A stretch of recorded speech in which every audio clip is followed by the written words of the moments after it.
Good morning, सुप्रभात, केम छो, सलाम। उम्मीद है आप सब लोग बेहतर होंगे, अपना ध्यान रख रहे होंगे। आखिरकार एनटीए ने अपना एकेडमिक कैलेंडर रिलीज कर दिया। 7 मई को उन्होंने नीट का एग्जाम रखा है।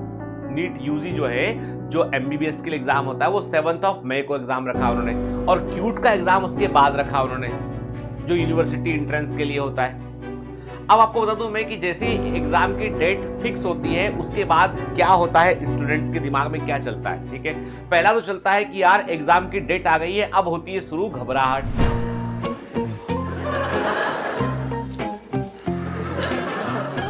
तो वो घबराहट के बारे में मैंने 4 लाइनें लिखी, आपको बतलाता हूं, मैं के सुनाता हूं। मुझे कविता लिखने का बहुत शौक है मुझे, मतलब मैं 5 मिनट के अंदर जो है वो कोई भी पोइट्री किसी भी मुद्दे पर मैं लिख सकता हूं।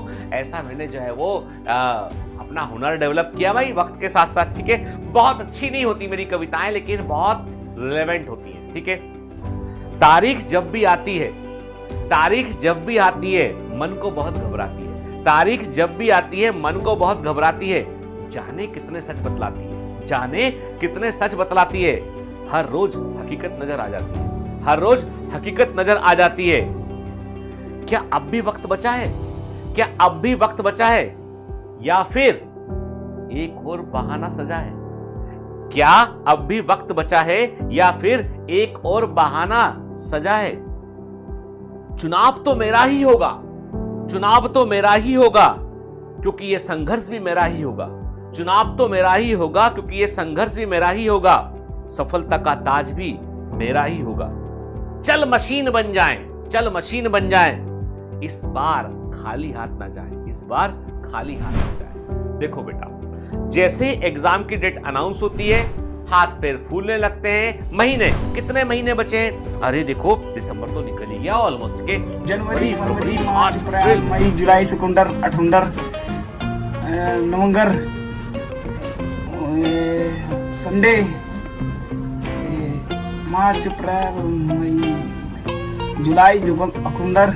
ओ 4 महीने बचे, 4 महीने मतलब 120 दिन। 120 दिन में अरे फरवरी के 3 दिन काटना, हाँ वो भी काट लिए। ठीक है, 28 की फरवरी होती है, 28 29 की। ठीक है, वो काट लिए। अब कितने बचे?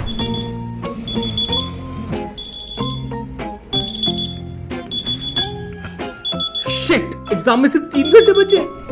अरे 120, फिर अभी क्या गिनेंगे? फिर 100 दिन बचा है, फिर गिनेंगे 60 दिन बचा है, फिर कितना बचा है? 50 दिन बचा है। अरे भाई दिन मत गिनो, दिन को घंटों में कन्वर्ट कर दो। कितने घंटे हैं तुम्हारे पास में, उन घंटों का कैसे बेहतर इस्तेमाल करते हो। आप अपने मिनट का सही इस्तेमाल करोगे, घंटे सही इस्तेमाल होंगे, और घंटे सही इस्तेमाल होंगे तो दिन सही इस्तेमाल होंगे। ठीक है, दिन गिनने से काम नहीं चलेगा। दिन तो गुजर जाया करते हैं, घंटे भी गुजर जाया करते हैं। ठीक है, लेकिन जो लोग अपने मिनट का सही इस्तेमाल करते हैं, उनका घंटा भी सही रहता है, उनका जो है वो दिन भी सही रहता है, और उनकी पूरा जर्नी या सफर भी सही रहता है। अब मानसिकता ये होती है, सर सिलेबस, अरे भाई सिलेबस चल रहा है, इतना सारा कवर हो चुका, और बचा हुआ कवर होगा उसमें। ठीक है, टाइमिंग पे जैसे टारगेट बैच का सिलेबस जो कहा गया है भाई कि मार्च के फर्स्ट वीक में कवर होता है, क्रैश कोर्स के पहले कवर हो जाएगा पूरा। ठीक है, फोकस बैच का थोड़ा लेट शुरू होता है 1 महीने बाद, तो वो मार्च के लास्ट में या अप्रैल के फर्स्ट वीक में कवर होगा, क्योंकि लेट शुरू हुआ है। अब आप बोलो कि सर सिलेबस को फास्ट कर दो, कर देते हैं फास्ट। 2 चीजें होंगी उसमें, या तो लेक्चर की फ्रीक्वेंसी बढ़ जाएगी, या फिर कंटेंट शॉर्ट करना पड़ेगा।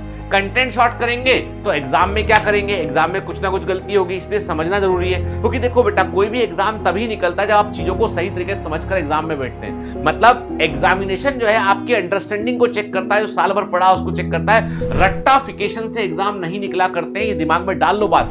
रटने से कोई आदमी एग्जाम नहीं निकाल सकता है। एग्जाम निकालने के लिए आपको चीजों को समझना पड़ेगा, प्रैक्टिस करनी पड़ेगी आपको, तो ही एग्जाम निकलता है। एग्जाम इतने साइंटिफिकली डिजाइन होते हैं कि आप कुछ भी कर लें, आप केवल रट कर गए हैं तो एक लेवल के ऊपर नंबर नहीं जाएगा।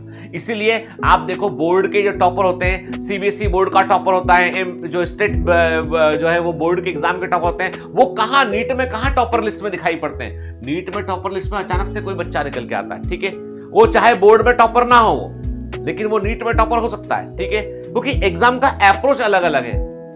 तो उस पर हमें बहुत ध्यान देना है, ठीक है। अब हाथ पैर फुलाना, घबराना, सांस फुलाना, घबरा के इधर उधर भागना, अभी देखो ये नाउ अब क्या हो गया, अब ये ना मेंढक, बरसाती मेंढक बाहर निकलते हैं, अभी ये दीदी भैया वाला टाइम शुरू होगा, 100 दिन बचेंगे जब, ठीक है। और फिर घबरा के लोग भागेंगे यूट्यूब पे, इधर ना उधर ना, ये वाला कोर्स ना वो वाला कोर्स, रात के 2 बजे भी क्लास चल रही है। फिर वो एक ना पोमोडोरो शुरू हुआ था बीच में कि मैं पढ़ रहा हूं, तू भी साथ पढ़, यूट्यूब चालू करके पढ़। अरे क्या बकवास है भाई, तुम अकेले पढ़ो ना, मेहनत करो अपने बैठ के पढ़ के। कॉम्पिटिशन तुम्हारा, एग्जाम तुम्हारा, ठीक है, जन्म तुम्हारा अकेले हुआ था, एग्जाम देने अकेले जाते हो और पोमोडोरो करते फिरते। अरे उससे कुछ नहीं होता। एक सच देखो, कड़वी बात है, सच्ची बात है, कोई नहीं बोलेगा। टीचर भी पोमोडोरो करने लगे थे बीच में, भगवान जाने क्या पोडोरो होता है कि पोमोडोरो होता है, पर जो है ये मतलब इतने अकेले हैं हम, इतने फालतू हैं, इतने जिसको बोलते हैं ना, क्या बोलते हैं, इतने बेजा फालतू हैं कि पोमोडोरो करने लगे। अरे भाई तुम पढ़ो अपना, अपने क्वेश्चन लगाओ, प्रैक्टिस करो, अपना टेस्ट दो, आप क्लासेस की तैयारी करो, उसके प्रॉपर सिस्टम में रहोगे तो एग्जाम क्यों नहीं निकलेगा अभी। और इस पर बहुत डर लग रहा है। देखो एग्जाम जब पास आता है ना, तो बिहेव लाइक ए मशीन, एक मशीन के समान व्यवहार करो। मशीनें जो है ना प्रश्न नहीं करती, टास्क पूरा करती हूं। अपने आप को मान लो, हमेशा जब भी कभी अपने बारे में सोचते हो तो ऐसा सोचा करो कि मैं एक शरीर हूं, मेरी सोल निकल के वहां पे खड़ी होकर मुझे खुद को देख रही कि मैं कर क्या रहा हूं, ठीक है। मैंने इधर उधर देखा तो वो बोलेगी, कहां ध्यान तुम्हारा, कहां है, खिड़की के बाहर कितना देखोगे। अरे जिनको निकलना था निकल के जा चुके दूर तक, वो अब तक क्या तुम जो है वो आके फेंक के मार दोगे, क्या करोगे तुम, ठीक है। तो मतलब अरे कहने की बात है, ठीक है। तो पॉइंट ये है कि अपने चंचल मन को बस में रखिए, एक जगह पर जो है वो बैठ के पढ़िए, फोकस कीजिए, क्योंकि देखिए ये अगले 100 दिन जो है ना आपकी लाइफ को चेंज कर सकते हैं। देखो बेटा, वक्त या तो गुजर जाता है या बदल जाता है, तुम पर डिपेंड करता है। मैं कहता हूं ना, जंग लगने से बेहतर है घिस जाना। अरे घिस दो यार अपने आप को, क्या होगा, चमक निकलेगी, कुछ तो होगा। कोशिश तो करें हम, पहले ही हाथ पैर फुला लेते हैं, और अब तो क्या होगा, अब तो मेरे बोर्ड के, अभी बहाने ढूंढेंगे हम। सर बोर्ड का एग्जाम प्रैक्टिकल, सर बोर्ड का ये, बोर्ड चिल्ला के पहले से भूमिका बनाएंगे। मैंने कहा ना, बहाना सजा है, ठीक है, मतलब सजा, मतलब सजा के सजावट वाली बात है नहीं। तुमसे कोई तुम्हारी असफलता के लिए तुम कितना भी तर्क दोगे, कोई तुम में इंटरेस्ट नहीं ले लेगा। सफल हो जाओगे, हर आदमी तुम्हारी कहानी सुनना चाहेगा। सक्सेस स्टोरी क्यों चलती है यूट्यूब चैनल पे कि मैंने ऐसा किया, मैंने वो किया, मैं ऐसा किया, मैंने वो किया, मैंने कैसे फेल हुआ कोई बता। अनसक्सेस स्टोरी में बंटी, मेरा एग्जाम नहीं निकला। आप बताएंगे आपने जो एग्जाम नहीं निकाला, जो इतना बड़ा अचीवमेंट है कि पिछले 10 साल से आप एग्जाम की तैयारी कर रहे हैं, 10 साल से आपका एग्जाम नहीं निकला, आपने क्या क्या जिंदगी में। देखिए पिछले 5 साल तो मैं जो है ना, आपको पता है ना, पूजा, उसका घर वहां है कोने पे, हाँ पता है। एक तो मैंने वहां चक्कर लगाए, घर के चक्कर के लगाते, ऐसा परिक्रमा लगा रहे थे घर की हम, क्योंकि होता ना परिक्रमा लगाने से कोई पुण्य मिल जाए, फल मिल जाए। मंदिर जाते हैं लोग, चक्कर लगा के आते हैं, तो मैं सोचा कि चलो वही मेरे लिए मंदिर के समान था, तो मैं उसी के चक्कर लगा लिया घर के। फिर चक्कर लगाना बंद क्यों हुआ, एकदम पिताजी ने देख लिया चक्कर लगाते, तो पिताजी ने मार के बुलेट बढ़ा दिया, तो वहां से भाग गए हम, ठीक है। फिर क्या किया, उसके बाद फिर हम लोगों ने जो है, हमको लगा कि ये तो भाई गड़बड़ मामला है, तो फिर हमने यूट्यूब पे हॉपिंग करना शुरू किया, और फिर हमने कच्चा बादाम खूब देखे।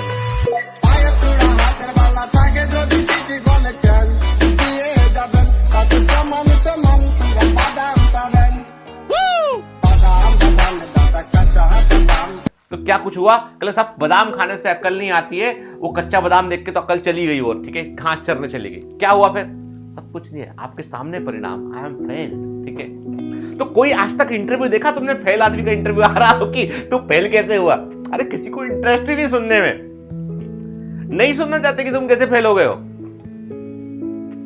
पास हो गए तो अब बोलोगे, देखिए मेरा एग्जाम निकला क्योंकि मैं हिमालय पर्वत पे गया था, वहां एक जड़ी बूटी थी। ओह हिमालय पे आप कहां गए थे, कैसे पहुंचे थे आप, देखिए ये लड़का हिमालय पे गया था पढ़ने के लिए। बेटा हिमालय कैसे गए, हिमालय पे गए थे हम, ये बस पकड़ के, ट्रेन पकड़ के। फिर वहां क्या किया, वहां पे एक गुफा में, कौन सी गुफा थी वो, न्यूज वाले आते, तुम जो बोलोगे सब मानेंगे कि तुम हिमालय पे गए होगे, गुफा में बैठे होगे, सब मान लेंगे।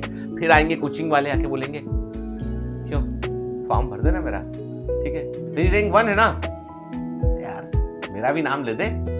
क्या किया था, DLP डाल दे, अच्छा ठीक है, एक डीएलपी वाला हो गया, एक कोचिंग वाला हो गया, और क्या? मेरी कोचिंग के सामने से तू निकला था तो क्या? हाँ तू निकला था, तूने वहां पे पानी पियांगा तो पानी दिया तेरे को हमने, तू पास हुआ, तेरा नाम क्या पवारा? पेन दुकान वाला बोलेगा आपने मेरी कंपनी का पेन यूज किया है ना, आप मेरे यहाँ पे आए थे। ऑटो वाला बोलेगा ये लड़का मेरे साथ बैठ के एक बार यहाँ गया था इसलिए टॉपर की।